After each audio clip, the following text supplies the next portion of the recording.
Macmillan Audio presents A Marvelous Life, written and narrated for you by Danny Fingeroth.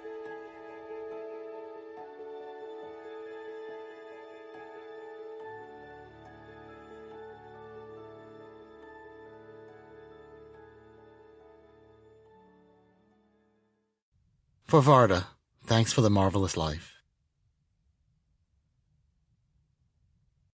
Preface. If you ask most culturally aware people to name their top 3 comic book creators, they will likely respond, Stan Lee. And then they will stop. That's the only comic book creator most people know. Those same people could probably name 10 film directors or novelists, maybe even 10 painters. But comic book creators, 1, Stan Lee. Which is strange for any number of reasons. For starters, Lee was a comic book, or as he preferred to spell it, as one word, comic book, writer, editor, art director, publisher, and executive.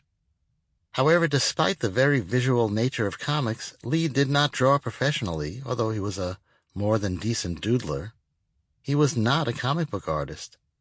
Also, while the characters he was involved with have become some of the most popular and lucrative entertainment franchises of all time, Spider-Man, the Avengers, the X-Men, to name just a few, Lee did not design the characters or draw their adventures. He needed artists to do that, and he collaborated with incredibly gifted ones to create Marvel's most famous superheroes. Lee's 2 most significant collaborators were Jack Kirby and Steve Ditko.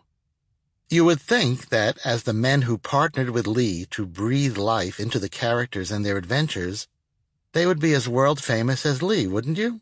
But they aren't. Beyond that, logic would seem to dictate that since Lee was associated with Marvel, which had previously been known as Timely and Atlas, for more than 75 years, he must have been one of the company's owners, that every time a ticket for a Marvel movie was sold, some fraction of it must have gone to him. That, however, is not true. Lee was always an employee of the company, a well-paid one to be sure, but one who owned no percentage of any of the characters he worked on there.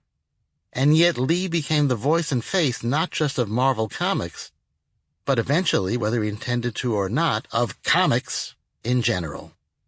This fame was based originally on the long stream of success that Marvel's comics had from 1961 to 1970, when its most famous characters were created, when Marvel was part of the cultural conversation, along with James Bond, Kurt Vonnegut, Betty Friedan, Mickey Mantle, Muhammad Ali, and the Beatles.